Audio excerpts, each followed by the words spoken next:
Buenos días.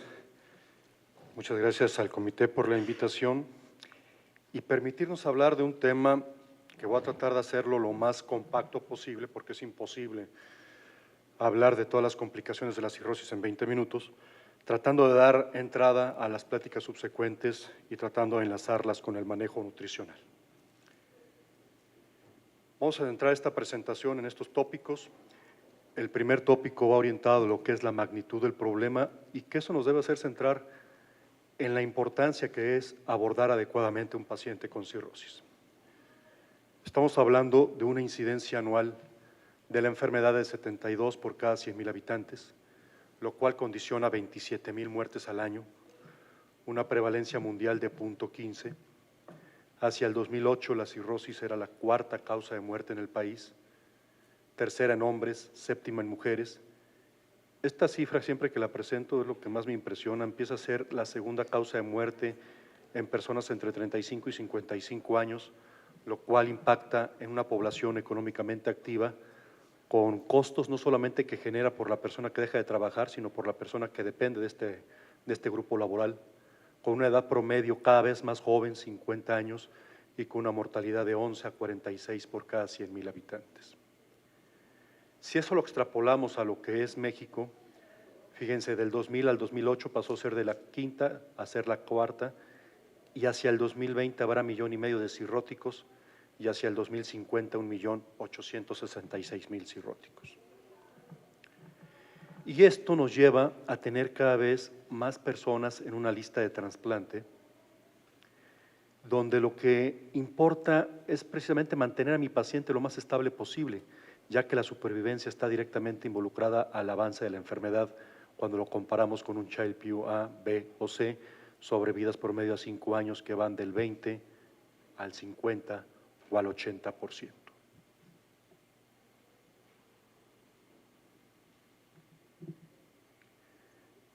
Y que esto, cuando lo llevamos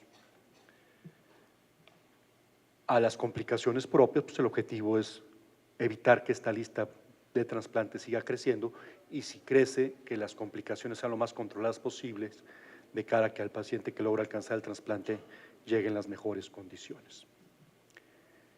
Tratando de ver todas las complicaciones, las enumeramos aquí. Vamos a hablar de la citis. Antes, el escenario de cómo se presentan las complicaciones en la cirrosis, ven ustedes, las varices en el 30 al 60, la citis refractaria del 5 a 10, la peritonitis bacteriana del 30, el hepato renal como esa disfunción extrema de las alteraciones neurohormonales del cirrótico en el 8%, las complicaciones cardiopulmonares son raras, un término nuevo que será el punto final de la presentación, sarcopenia, que es mucho más alto de lo que pensábamos anteriormente, y la incidencia anual del hepatocarcinoma, que dependiendo si el paciente está compensado o descompensado, puede variar del 1.4 al 4%. Ascitis. Se presenta hasta en el 60% de los cirróticos compensados, a 10 años de iniciada la enfermedad. Una vez que aparece la ascitis, esto ya tiene un impacto directo en la mortalidad. Estamos hablando de una supervivencia posterior a la aparición a 1 y 5 años del 50 y el 20%. Cuando esta avanza y caemos en los criterios de ascitis refractaria, lo cual es del 5 al 10% de los casos, la mortalidad es de hasta el 40-50% al año, y es una indicación de trasplante hepático. Ustedes lo ven aquí en estas gráficas, como un paciente con ascitis normal, la sobrevivencia promedio a 5 años, por ahí del 50%, pero si este paciente tiene criterios de ascitis refractaria, la mortalidad baja a 36 meses, no más allá del 30%. Ante esto, lo que tenemos que hacer es saber catalogarla, cómo dividirla. Esta se divide en grados. Grado 1, un paciente con ascitis detectada solamente por ultrasonido, la clínica no es suficiente, estamos hablando de menos de 100 mililitros, 300 mililitros. La ascitis grado 2, que es la moderada, con distensión simétrica en el abdomen, que ya clínicamente es evidente, y la grado 3, que es la ascitis a tensión. Cuando tenemos el apartado de refractaria, el impacto en sobrevida que hemos mencionado, y si esto se va al extremo que mencionamos de alteraciones neurohormonales, hepatorrenal como manifestación extrema, sobrevida 30%, no más allá de 5 semanas. Como punto a tomar en cuenta, todo paciente hospitalizado, sea cual sea el motivo, en un servicio de urgencias o hospital, como tal, en camas de hospital, se debe puncionar para descartar peritonitis bacteriana espontánea. ¿Cuál es el tratamiento? Dependiendo del grado, El grado 1 no tiene un tratamiento específico, son conductas muy generales. Si el paciente tiene alcoholismo activo, dejar de tomar, y aquí podemos empezar con medidas preventivas como es disminuir la ingesta de sodio. La grado 2, que es aquella que ya es clínicamente evidente, con un abdomen aumentado en diámetro, reposo en cama relativo, restricción obligada de sodio en la dieta, y aquí empezaremos el uso de los diuréticos. Y la grado 3, que es la tensión, la paracentesis o la utilidad de los cortocircuitos portosistémicos. ¿Cómo manejaremos los diuréticos en estos pacientes? Este cuadro un poquito cargado nos da la pauta a identificarlos. Tenemos que dividir a nuestro paciente si tiene edema periférico o no. El que tenga edema periférico, ya tenemos un objetivo inicial en cuanto a pérdida de peso que va de entre 500 a 1000 gramos al día. Pérdidas más importantes o más agresivas tienen efecto deleterio tanto a nivel nutricional como a nivel renal como a nivel de encefalopatía.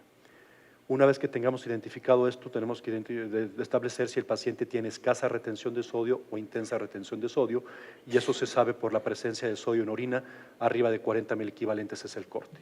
Si tenemos todos esos parámetros de entrada, entonces nuestro tratamiento con edema periférico siempre es tratamiento con 2 diuréticos de entrada.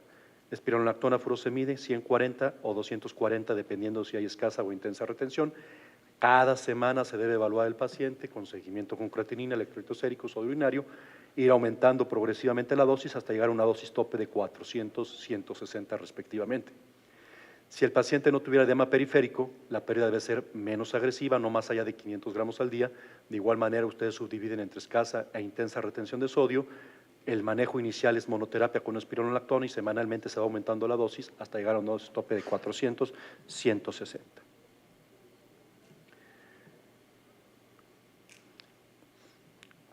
Cuando el paciente llega a tener ascitis a tensión, que es aquella ascitis que no puede ser manejada con el manejo diurético, que no logramos tener un balance negativo, llegamos a lo que es la paracentesis.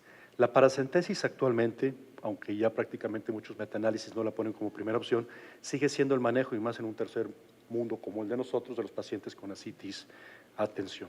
Las paracentesis siempre deben ser evacuadoras, deben ser de más de 5 litros. No tiene caso sacar 3 y volver a sacar 3 con 2 o 3 días de diferencia. ¿Por qué? Porque el deterioro tanto nutricional, inflamatorio e impacto renal es importante. Toda paracentesis arriba de 5 litros debe ser acompañada en una sustitución de albúmina de 8 gramos por litro evacuado. Ya hay estudios del doctor Carlo Alessandria que con 4 gramos por litro evacuado es suficiente para evitar la disfunción circulatoria posparacentesis, que es lo que muchos servicios de urgencia temen y hacen erróneamente sacar 3 litros un día, 3 litros otro día, buscando no tener las evacuadoras de gran volumen, pero 3 más 3 son 6 y es lo mismo. En cuanto a los cortocircuitos, si los tienen, por mucho son la mejor opción. ¿Por qué? Porque es un mecanismo que va directamente a la hipertensión portal, impacta en la génesis del problema y a la larga tiene impacto tanto en costos como en efectos a nivel nutricional, nivel renal y a nivel de supervivencia en el paciente. ¿Qué tenemos en cuanto a la hiponatremia? Muy complicada de tratar. Si la tratamos de ubicar en todo este cambio de alteraciones neurohormonales en el paciente cirrótico, hablábamos de la citis refractaria y acto seguido viene la hiponatremia dilucional. Todo esto generado por esa gran vasodilatación esplácnica que tiene el paciente cirrótico con una compensación de sistemas vasoconstrictores, sistema renina, angiotensina, aldosterona y secreción osmótica de hormona antidiurética, que es lo que dicta la hiponatremia dilucional. Se establece hiponatremia cuando tenemos un sodio por abajo de 135 milimoles por litro, ocurre en el 49% de los pacientes con cirrosis y ascitis, condicionada, como mencionamos, por la secreción osmótica de la hormona antidiurética y tiene un impacto clínico totalmente validado en mortalidad, en encefalopatía, en edema astrocitario de bajo grado.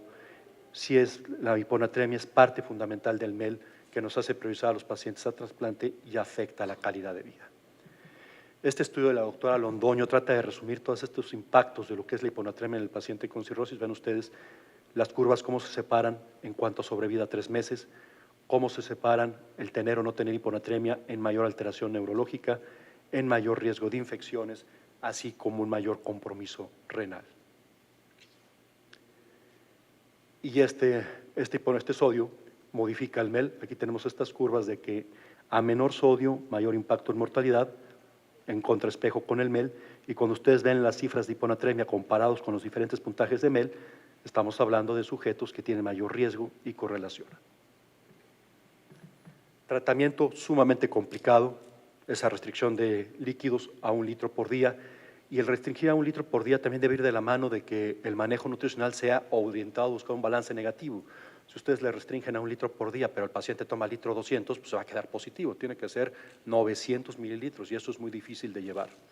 Dietas hiposódicas 90 miliequivalentes al día, dietas por abajo de 90 miliequivalentes no se las come nadie, entonces el objetivo es plantearlas a 90 miliequivalentes. Se empieza a tener mucha evidencia de la albúmina seriada cada 2 o cada 3 semanas en este grupo de pacientes y el boom de los baptanos creo que ya fue enterrado. Los baptanos fueron inicialmente buscados como un incremento en la excreción de agua libre, específicamente saptabaptam, talbaptam, cuando la hiponatremia era grave por abajo de 125 milimoles por litro, pero los estudios recientes dicen que no tienen aparentemente utilidad en el manejo de la hiponatremia. Habrá que ver la utilidad en el manejo de la encefalopatía corrigiendo la hiponatremia. Encefalopatía hepática. La encefalopatía hepática, cada vez tenemos más entendimiento de la fisiopatología de la misma. Recuerden ustedes que la encefalopatía debe ser buscada o entendida como una integridad del hígado, músculo, intestino, riñón y el astrocito. La mayor afección está a nivel del ciclo de la urea, a nivel hepático, pero cuando este ciclo está saturado o la disfunción es muy importante, la carga amoniacal aumenta, sabiendo que el mayor sitio de producción de amonio es el intestino delgado, no el intestino grueso. De ahí el rol cada vez más creciente e importante del músculo como un sitio alterno de detoxificación del amonio y donde un riñón, conforme avanza el daño, se ve más saturado, se ve más comprometido. La carga amoniacal inicial del riñón es del 30-40%, bajo situaciones de progresión de la enfermedad llega a ser del 90%, y esto es lo que nos permite, aunado a los cortocircuitos portosistémicos espontáneos, evitar que la carga amoniacal llegue al eritrocito, que es donde tiene la célula buffer de detoxificación del amonio. Ahora entendemos conceptos tan simples como por qué el paciente debe evitar la deshidratación, por qué debemos evitar aspirinas, por qué debemos evitar antiinflamatorios para no condicionar este riñón, el rol creciente de las dietas hiperproteicas, preservación del músculo para mantener este sitio alterno de detoxificación y todo lo que lleva en cuanto a flora bacteriana, modulación de probióticos, prebióticos, microbiota orientado a antibióticos no absorbibles como génesis inicial del amonio. Y esto antes de que el amonio llegue al sistema nervioso central, que es precisamente donde el astrocito, como mencionamos, es el sitio buffer de detoxificación. El amonio que viene del torrente sanguíneo junto con el glutamato proveniente del espacio extracelular tiene una deminación para formar glutamina como efecto o como osmolito secundario a la detoxificación. Esta glutamita bien alcanza la neurona presináptica o líquido cefalorraquídeo, pero conforme las concentraciones son crecientes lleva a una disfunción mitocondrial. Esta disfunción mitocondrial me lleva a estrés oxidativo y cambia la morfología del astrocito, edema cerebral de bajo grado, que es la génesis en cuanto a la encefalopatía hepática del paciente con cirrosis. Edema celular de bajo grado, no edema cerebral de romper el astrocito, como es la falla hepática fulminante. Y con todo esto, los tratamientos no son únicos, los tratamientos son personalizados en base al paciente que tengo y podemos combinar muchas cosas. Si bien las guías actuales, la terapia de primera línea siguen siendo los disacáridos no absorbibles, lactulosa, lactosa. El objetivo de darlas es tener 2 a 4 evacuaciones por día. Una evacuación es estreñimiento, 5 evacuaciones son diarrea, tanto una como otra me pueden dar encefalopatía. Los enemas de lactosa funcionan perfecto, pero si los vamos a hacer hay que hacerlos bien, 800 mililitros de agua más 200 gramos de lactosa en un paciente en decúbito lateral izquierdo que mantenga por lo menos 3 a 5 minutos el enema en la cavidad rectal. Y los efectos colaterales de este grupo de medicamentos son el apego, demasiada distensión, demasiado gas que lleva al paciente a cumplir poco lo que es esta conducta de disacáridos no absorbibles. La rifaximina, si bien es la aplicada en cuanto a las guías americanas, algunas partes de las guías europeas, tiene su génesis en esa generación de amonio a través intestinal, es un antibiótico no absorbible, tiene numerosos estudios clínicos que la validan, tratamientos que pueden ir de 3 a 6 meses con mejora cognitiva. Los aminoácidos de cadena ramificada, que tienen evidencia en cuanto a formas ocultas y formas manifiestas. ¿Por qué? Porque lo que buscan es compensar esta relación alterada de 5 a 2 de aromáticos sobre los ramificados.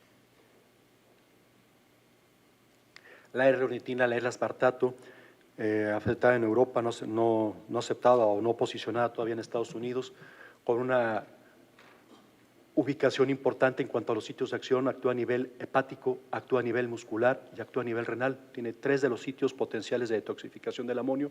Ventaja que tiene formas intravenosas en aquellos pacientes que nos dejan en encefalopatía grado 3 o grado 4 y pocos estudios clínicos que la validen, pero creo que es de los más completos.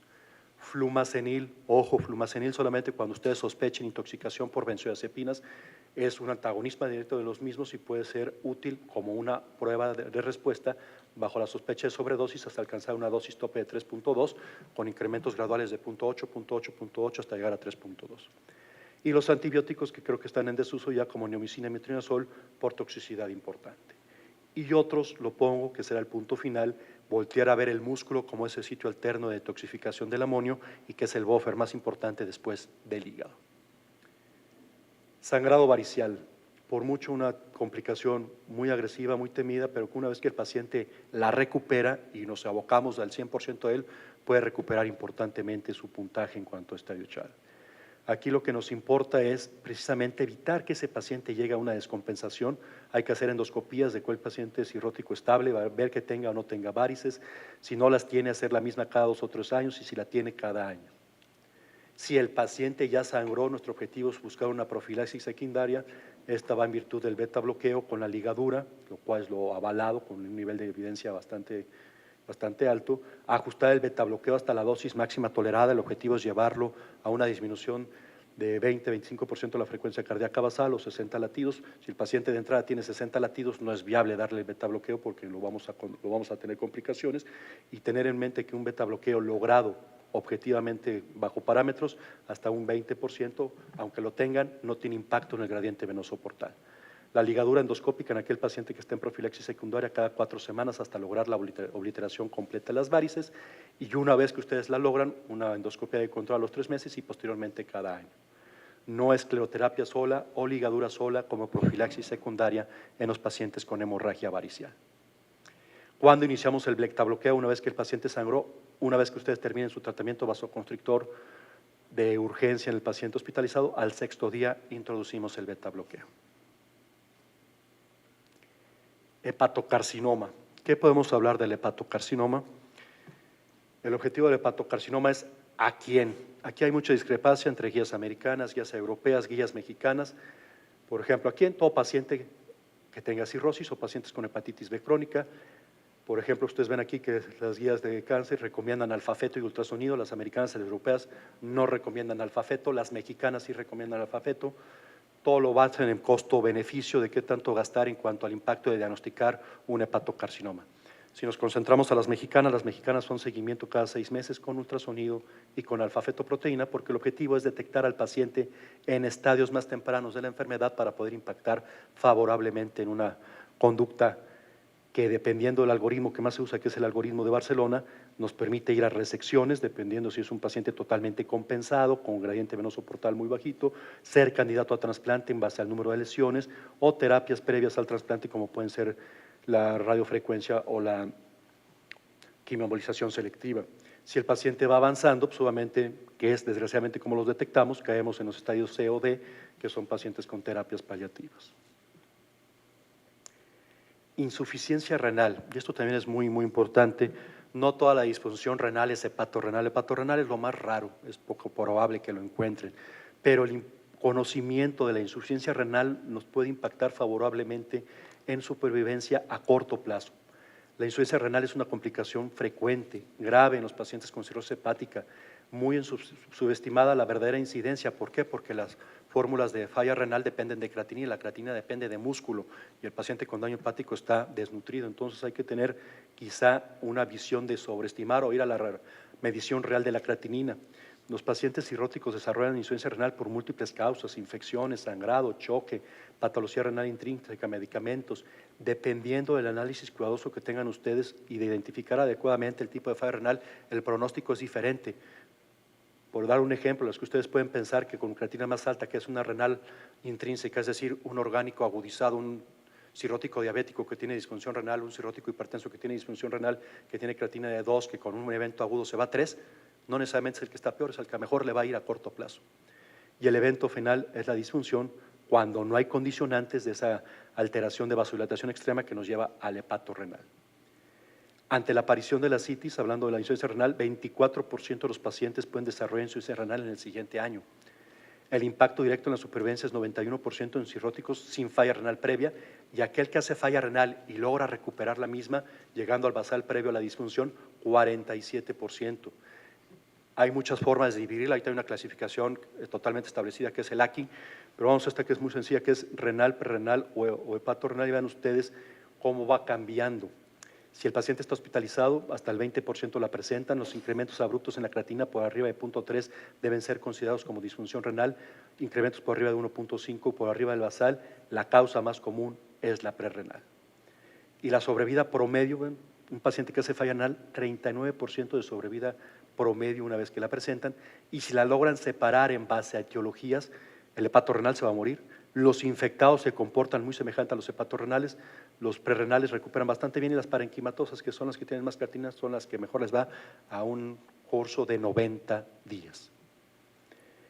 Y los últimos apartados son orientados al músculo, a lo que es el término de sarcopenia o el término de desnutrición en el paciente con daño hepático, teniendo en cuenta que esta es multifactorial, es una situación generada por una condición permanente de citocinas inflamatorias, la 1, la 6, el factor de necrosis tumoral, la edad del paciente conforme avanza la misma, los grupos cirróticos son quinta, sexta década de la vida, incremento en la apoptosis, disminución mitocondrial, malabsorción por tránsito intestinal alterado, alteraciones endócrinas en cuanto a la secreción de esteroides, hormona de crecimiento, factor de crecimiento semejante a la insulina, resistencia a la insulina, alteraciones en la testosterona, o bien un grupo que frecuentemente tiene inactividad física y poca movilidad. Esto, aunado que sabemos que el daño hepático tiene sobreexpresión de factores de necrosis tumoral, esto nos lleva a pobre ingesta, anorexia, saciedad temprana, malabsorción con colestasis, específicamente el grupo de colestasis tiene mayor malabsorción, pérdidas intestinales que no las cuantificamos adecuadamente, disminución a nivel de la síntesis proteica, un estado de hipermetabolismo en un 15 a 20% y una gluconogénesis alterada. Debemos irnos familiarizados con estos términos, sarcopenia, caquexia. El primero es una condición caracterizada por pérdida de la masa muscular y de la fuerza muscular. El segundo, un síndrome multifactorial caracterizado por una pérdida severa de la masa muscular, grasa y peso con incremento en el catabolismo proteico. Son conceptos oncológicos extrapolados al paciente hepatópata, pero que caen perfecto al tipo de paciente que manejamos. Precaquexia con presencia de los siguientes: enfermedad crónica de base, pérdida intencional de menos del 5% de peso, respuesta inflamatoria crónica y anorexia o síntomas asociados. ¿Y qué consecuencias tiene esto? Múltiples estudios las validan: impacto directo en la calidad de vida, sobrevida post-trasplante, mayor riesgo de infecciones, complicaciones quirúrgicas, incremento en las complicaciones como ascitis, encefalopatía y pacientes con mayor impacto en caídas. Si ustedes ven esta lista de espera en un estudio del doctor Montaño, 112 pacientes enlistados para trasplante, el grupo sarcopénico contra aquel que no, impacto en sobrevida. El problema en cuanto a esto es cómo diagnosticarla. Los métodos que tenemos a la mano nos infraestiman, hay otros que nos sobreestiman y hay otros que, dependiendo del grupo, no tienen aplicabilidad. Por lo tanto, hay que buscar cuál es el mejor escenario.